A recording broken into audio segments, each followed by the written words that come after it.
The first stop of our senior year graduation trip. I broke up with my childhood friend just because he insisted on rooming with me in a mixed-gender arrangement. He didn't try to comfort me at all and just said, "Don't regret it." He was so sure I couldn't live without him. He brought along a scholarship girl and dragged her across 3 countries. It wasn't until the day we had to submit our college applications that he finally called me and said, "Even if we're fighting, don't forget to apply to the same university as me. I'm Ryan. My whole life exists for you. Don't you get it?" What he didn't know was that I had already given up carrying that burden. I applied to the University of Hong Kong. From now on, I no longer needed him in my world.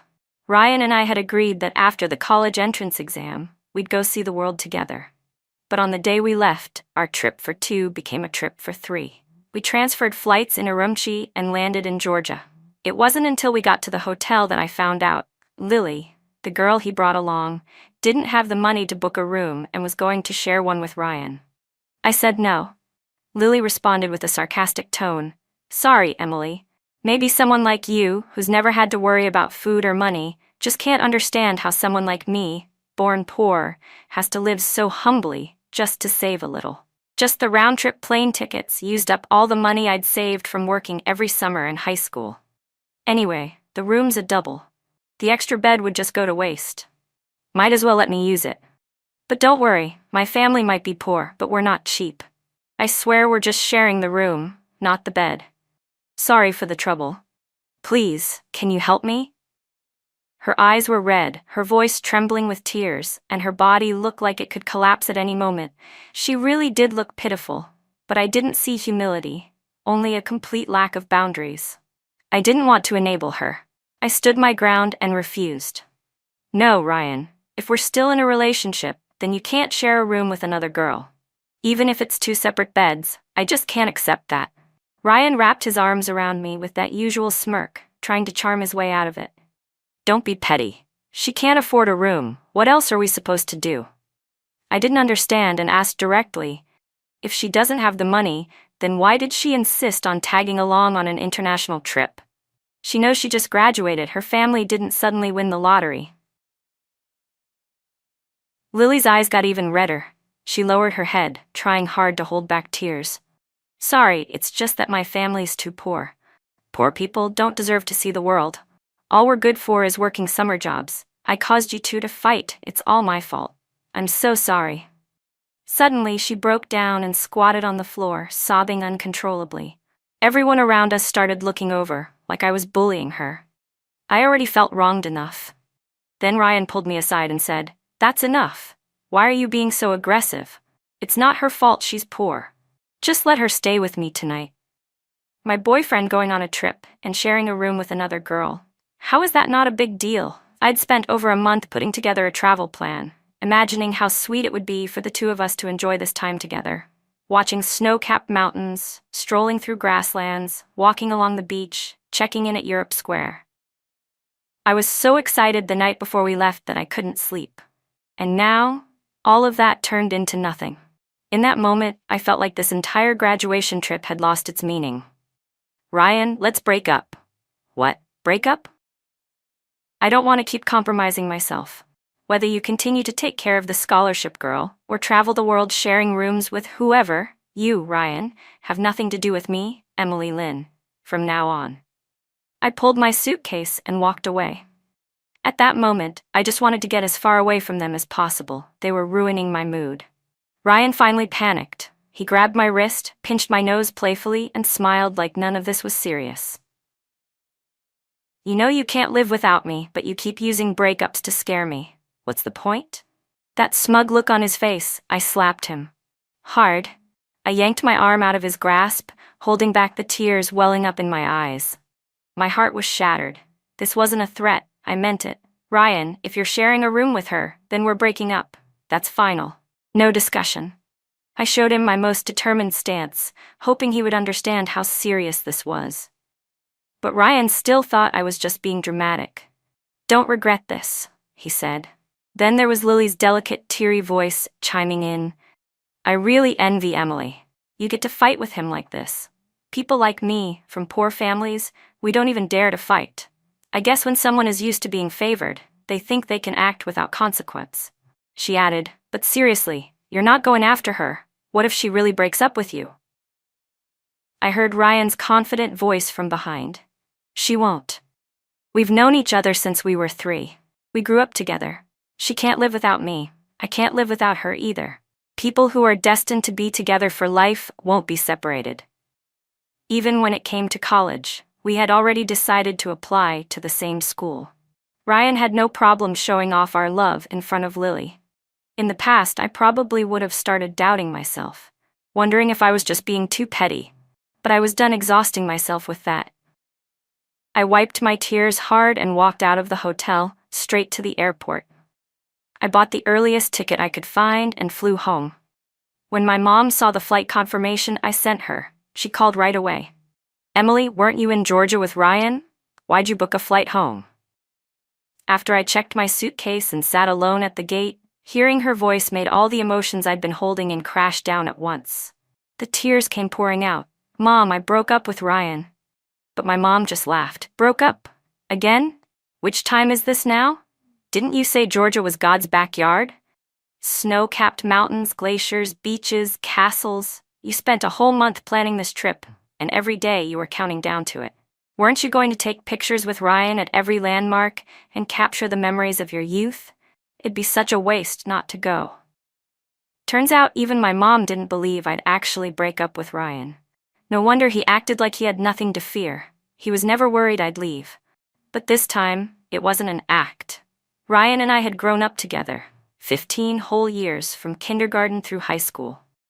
Rain or shine, he waited at my door every morning to walk me to school, always with my favorite milk in hand. He never said it was especially for me, just ruffled my hair as I took the cup and told me, "Don't dawdle, finish it up, princess." I still remember that scorching summer day in 7th grade. The classroom was like a steamer. I offhandedly said I wanted ice cream, and Ryan climbed over the school wall to get it. He came back dripping with sweat and carefully handed me a slightly melted mango ice cream. Hurry up and eat. This one has real mango chunks, your favorite. Later, the prettiest girl in school asked him, Ryan, can you get me one too? He just glanced at her and lazily smirked. We're not close, I only bring one for my moon. He called me Moon, and I really thought we'd be together forever. High school got stressful. We'd often escape to the rooftop to look at the stars. I asked him anxiously, do you think we'll really stay together? They say college is really far away. Ryan would scoff like it was the dumbest question he'd ever heard, then sling his arm around my shoulder and point to the 2 brightest stars above. See those? That's us. Been orbiting together since the day we lit up. Forget college, even if the Earth exploded, we'd be strapped together flying to the edge of the universe. That boyish, arrogant voice always carried a confidence that left no room for doubt. Emily Lynn, you have to understand, I, Ryan, exist in this world for you. Got it? But that same boy who once swore he'd walk with me forever, stopped comforting me the moment Lily, the new scholarship girl, appeared senior year. No more sweet words when I cried. No more coaxing when I threw a fit. No more patience when I lost my temper. What I got in return wasn't reflection or concern from Ryan, it was just his dismissive smile. You're mad again? What's this, the 100th time? It's not like I like her, I just feel sorry for her. Why are you being so jealous for no reason? Come on, babe, don't make a scene, okay? Right now, I wish I could tell Ryan, fine, from now on I won't make a scene anymore. No matter how beautiful yesterday was. It's all in the past now.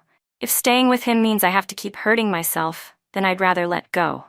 I held my phone tightly and told my mom with a serious, steady voice, Mom, I'm serious. I'm breaking up with Ryan. You always told me, if you want to love someone, you have to love yourself first. She paused, surprised, then come back home first. The college entrance application deadline is just a few days away. I said okay. I told her I'd originally planned to apply to Fudan University with Ryan. But now I've changed my mind. Mom, I want to apply to the University of Hong Kong. She was shocked. You're not going to the same college as Ryan? He's applying to Fudan. Hong Kong and Fudan are so far apart. What if you regret this later? I shook my head firmly. If even you don't believe I can really break up with him, then I'll let physical distance help me cut ties.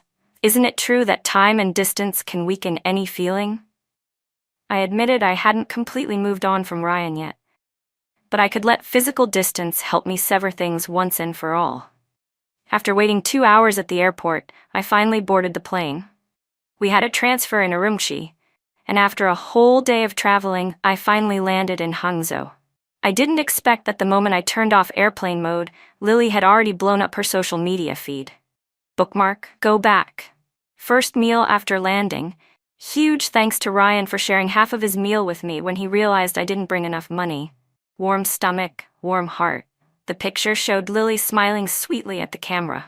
That was the same restaurant I had spent so much time researching and added to the itinerary. I'd told Ryan I wanted to go there just to take cute pictures together. And now he took Lily instead. I didn't want to cry, but my tears betrayed me and rolled down anyway. My hand, betraying me too, kept scrolling. The snow-capped mountain is so beautiful. Thanks to Ryan for taking pictures for me over and over again. He took like a dozen before I finally got a decent one. Poor guy, his photography skills are top-notch. That snow mountain. It was the one I most looked forward to visiting with Ryan. So even without me there, he could still play the role of Lily's personal photographer. Just then, Ryan called, "My princess, you finally turned your phone on. Why did you fly home without a word? We planned this trip for over a month, and now you just ditch. Come on, it's just me and Lily now. How are we supposed to keep going like this?" Oh, so now he realizes it's just him and Lily, just a guy and a girl alone. But when it came to sharing a hotel room, he thought that was totally fine. Ryan kept complaining. "I was actually planning to give the room to her, sneak into your bed at night and surprise you. Now what am I supposed to do?" If I hadn't seen Lily's social media posts, I probably would have started blaming myself again. So that's what Ryan had in mind. But this kind of surprise, I'll pass. "You two seem to be having a great time though," I said. Ryan responded casually. "You're doing it again. I don't even like her. But since she's already here, I had to show her around, right? Besides, she scrimped and saved for 3 years just to afford those plane tickets." But that night, I got a message from Lily. "Emily, are you asleep? I'm really sorry. I actually wanted Ryan to fly back right away to find you. But I caught a chill in the mountains and now I have a fever. My throat hurts so much I can't speak. Ryan's feeding me ginger tea right now. Please don't be mad. Once I'm feeling better, I'll convince him to go back home to you. I'm sorry, I'm such a burden, making him take care of me like this." Attached was a picture. In the dim hotel room light, Ryan held a bowl in one hand and a spoon in the other. I knew exactly what Lily was doing, trying to provoke me on purpose. In the past, I always fell for it. Every time, I'd rush to Ryan and demand an explanation, but this time I didn't want to argue anymore. Suddenly, it just all felt meaningless. That night, my dad sat me down for a talk. "I heard from your mom that you're planning to apply to the University of Hong Kong. Does Ryan know?" I shook my head sadly. "There's no need to tell him." "But after all these years together, are you really willing to live in separate cities?" "Even if I'm not, I have to be." I didn't want to keep exhausting myself emotionally. "Dad, HKU offers more international resources. Plus, Uncle teaches there. If I go, I'll have access to his network and opportunities that could help my future. Between love and a better future, I want to choose the future." My dad looked a little surprised, probably the first time he realized I could be this rational. "Then apply to HKU. I support you. And if Ryan comes back to win you over, tell him to apply there too." He was thinking too far ahead. Ryan never came back to win me over. Once Lily recovered, he took her on trips through 3 more countries. It wasn't until the final day of college application submissions that he called to remind me, "Even if we're fighting, don't forget to apply to the same university as me." "We're flying back in 2 days," he said. "Miss me?" "No," I answered. "I won't miss you ever again." Ryan laughed. "There you go again, always pretending." But he didn't know I wasn't pretending. I had already submitted my application to HKU. We wouldn't be attending the same university ever again. Even though I still tossed and turned every night, unable to sleep, still dreaming about him over and over again. I believed that once school started, the distance would help me cut him off completely. I hung up the call, and immediately blocked Ryan's number and his WeChat. My mom helped me plan a new graduation trip. She said, "There's more to do after graduation than just seeing the world. For example, why not try getting a private pilot license?" The day Ryan and Lily returned to China, I boarded a first-class flight to Australia. My mom had enrolled me in a flight school in New Zealand. It was a 2-month intensive course. The schedule was packed. Aside from the basics of flying, we studied meteorology, aviation law, aerodynamics, and how to read flight charts. I threw myself into the training like a newborn sponge, soaking up all the new knowledge with focus and determination. My classmates came from all over the world. Some were training for professional careers, others were here out of passion or for the thrill. When we talked, it was only about flying, about the weather, about the next flight exercise. The atmosphere was pure and simple. No one ever stood in front of me claiming, "I'm poor, so I'm entitled," or tried to guilt-trip me into making sacrifices.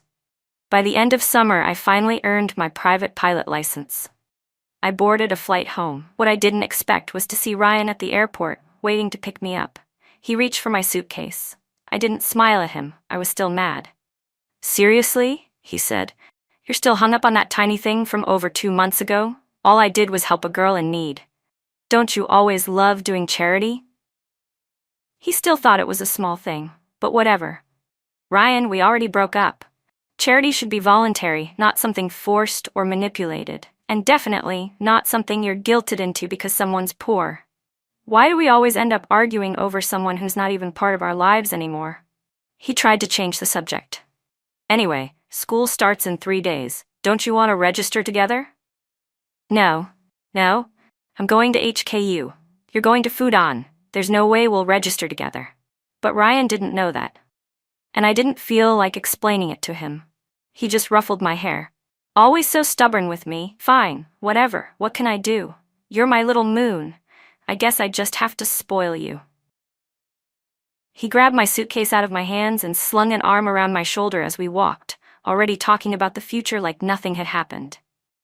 "My dad just bought a villa near Fudan.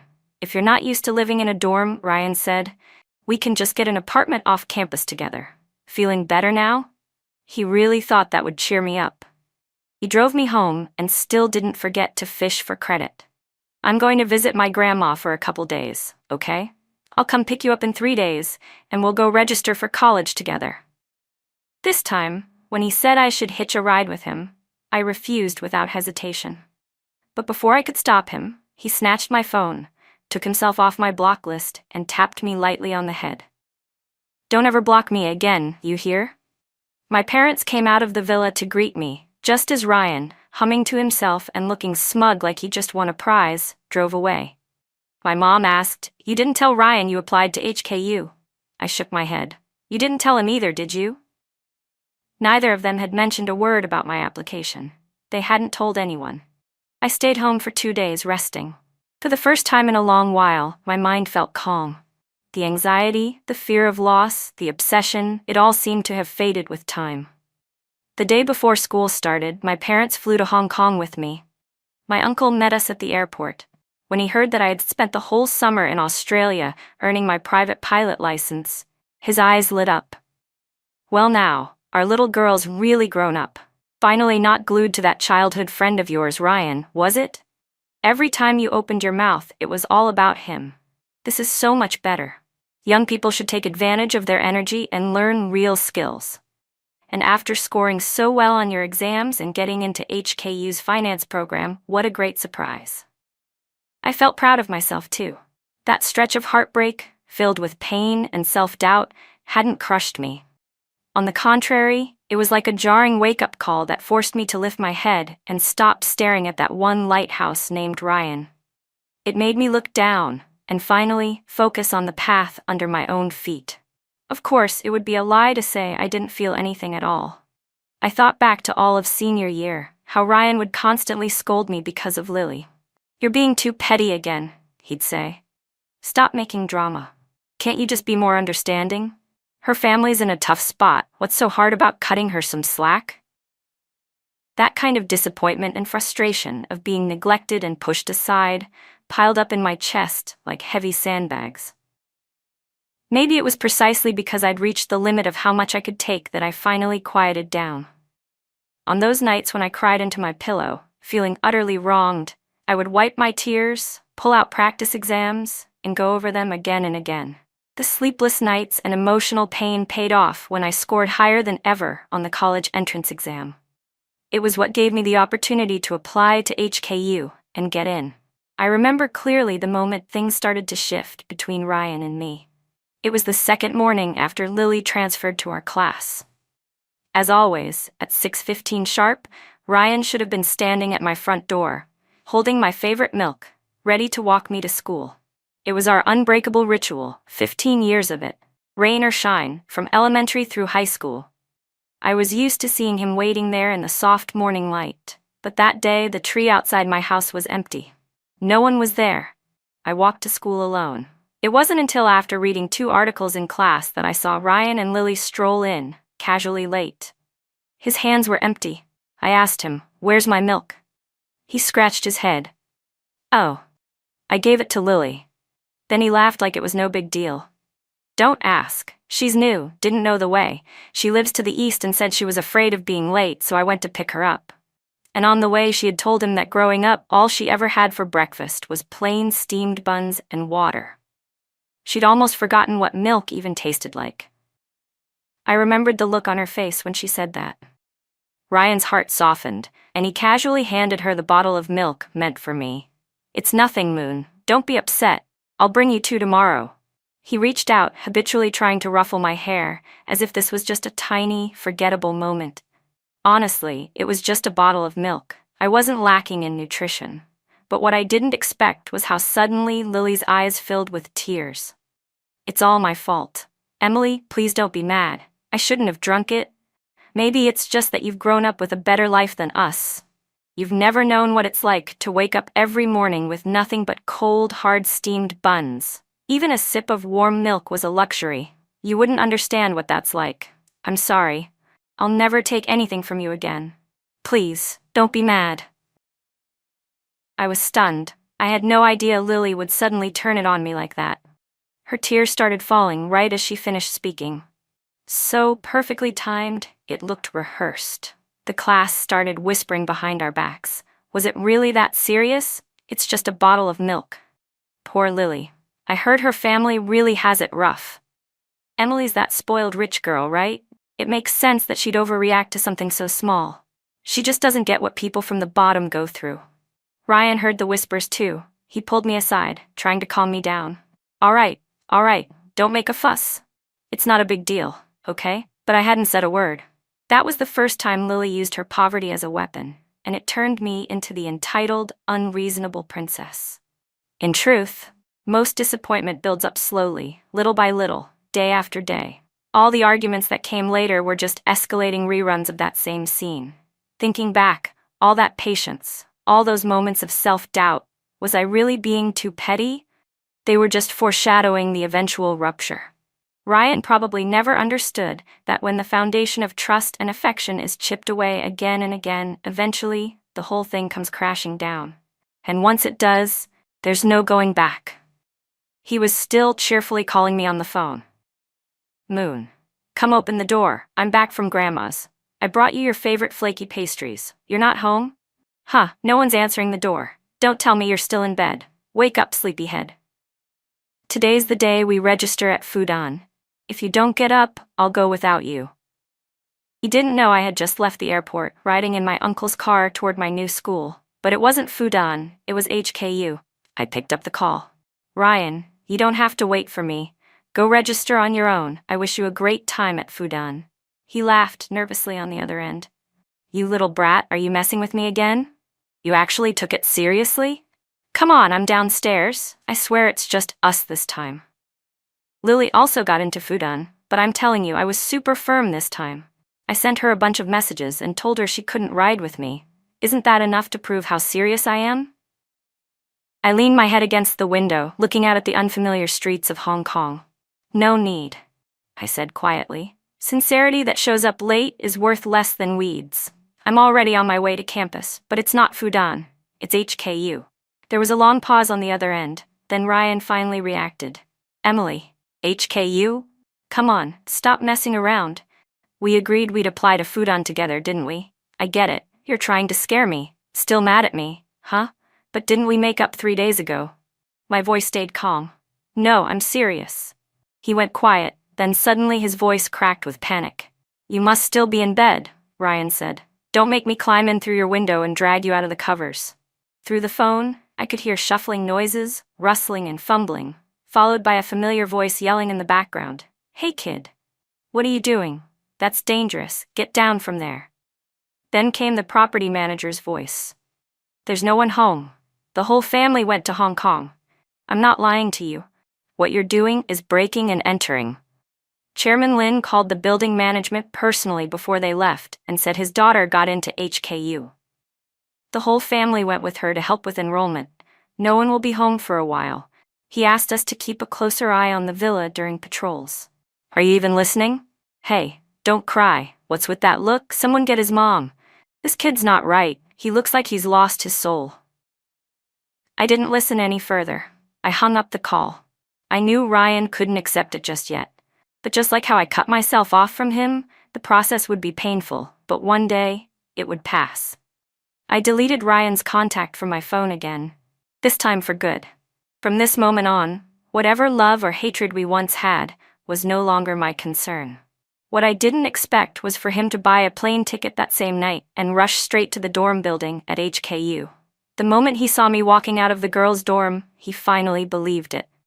His eyes were red, voice shattered. The usual confidence and arrogance he wore like armor had completely vanished. All that remained was the panic and helplessness of someone who had just been abandoned. All because of her? He shouted. Because of Lily?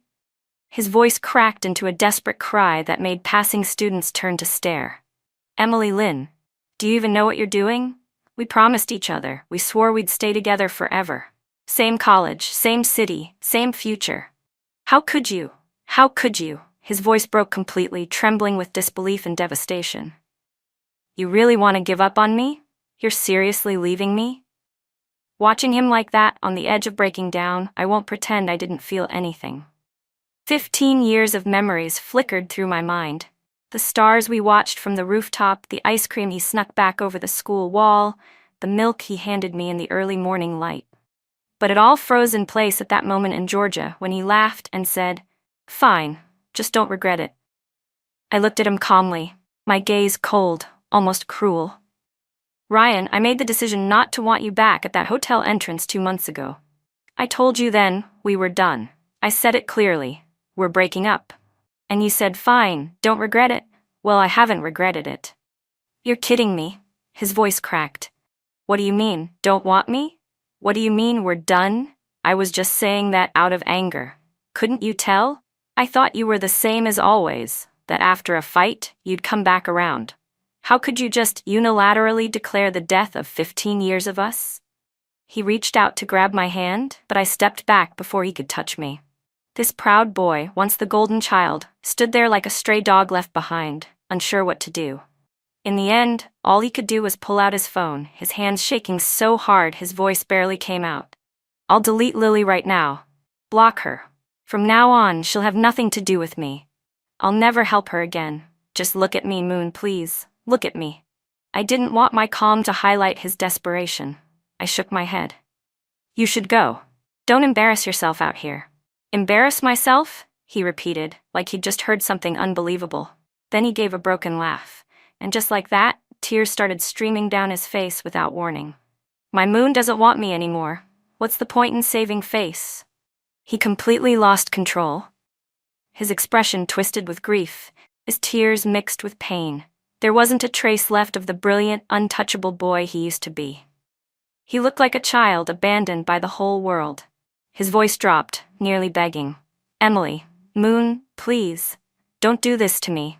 Don't you remember what I said? I told you, my whole life, I exist for you.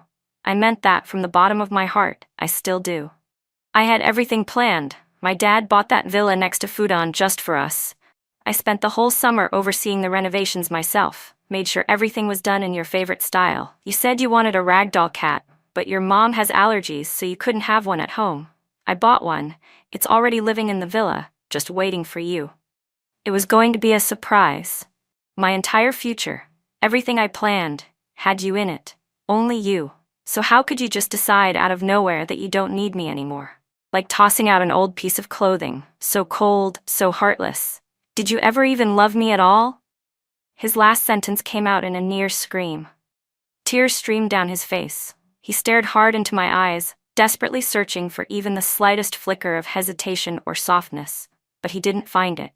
Just like how he used to react every time I broke down. Calm, dismissive, detached. Enough, Ryan, I said quietly. Stop making a scene. Don't act like a sore loser.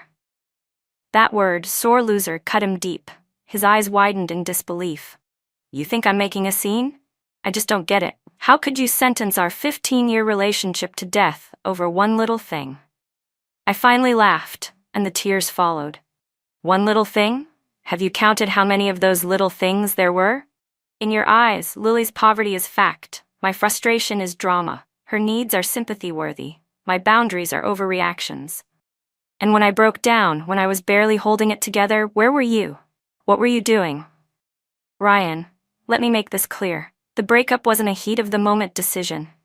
It was your long-term neglect, your repeated disregard for how I felt every time something involved Lily. And now you're telling me about a villa? A cat? So what? You deleted Lily. So what? You bought a house. You got a cat. That's all your own self-gratifying idea of love. I don't need it anymore. As for your future plans, your disappointment, those are yours to deal with now. After I let go, it all stopped being my responsibility. I didn't wait for his reaction. I turned and walked away without hesitation. Even as he shouted hoarsely behind me, Emily Lynn, how could you just let go like that? 15 years. How do you just throw that away? I paused for just a second, then I turned back and answered him. Just like all those times I told you, crying, Ryan, I'm unhappy, I'm hurting, I can't take this anymore. And you laughed and said, don't be dramatic. I finally learned to accept your indifference, and now I'm giving it back to you. And with that, I turned and walked into the dorm building without looking back, shutting out the boy who had once been my whole world, along with his heartbreak, his pleas, and the shattered dream of our future, on the other side of the glass revolving door. My new life truly began in that moment. Every day, I was as busy as a spinning top. During the day, I darted between classes and the library. At night, I studied with my group until late. Life without Ryan at college, turns out it could be fulfilling too. For 4 full years, I never once returned to Hangzhou. But Ryan came to HKU almost every weekend. Even though I refused to see him, even though every visit ended with a closed door in his face, he still wouldn't give up. When my roommates and I went shopping, he trailed behind us, always trying to pay for everything. When I went to study at the library, he woke up early just to save me a seat. Especially on my birthday, without fail, he bought a plane ticket, showed up with a cake, and stood downstairs at the girls' dorm like some pitiful Romeo. I refused to come out, but he no longer threw tantrums. He had learned to endure it, quietly swallowing his pain. Week after week, he persisted in trying to leave traces of himself in my world, haunted, hollow, but clinging to what little dignity he had left. He was like a craftsman trying to fix shattered glass, desperate, clumsy, and stubborn. He tried everything he could think of, even to the point where his efforts started to feel more like harassment. But he still refused to leave my world.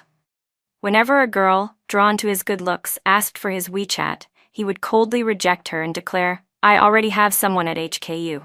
My roommates were moved by his persistence. It's been 4 years, they said. He's never wavered. Maybe. Give him another chance? I just shook my head. Too late. If it's late, it doesn't deserve a chance. I was preparing for graduate school in the US. This time, I didn't even tell my roommates. I left quietly with a single plane ticket and changed my phone number to cut off any way for Ryan to reach me.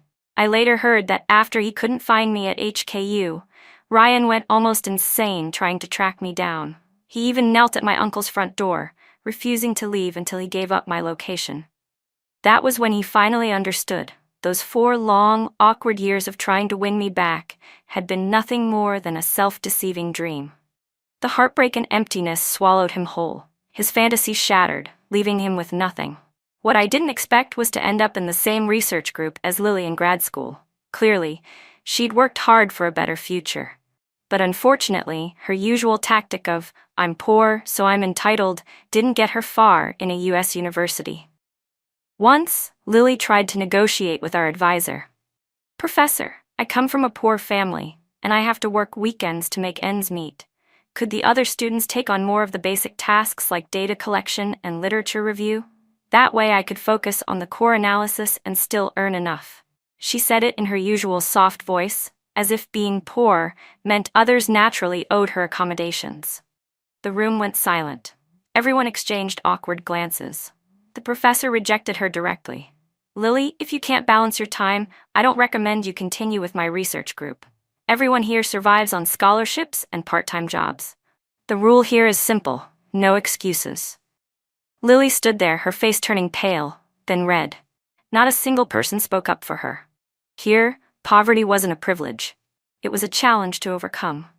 Worse still, she tried to pull strings with international research funding.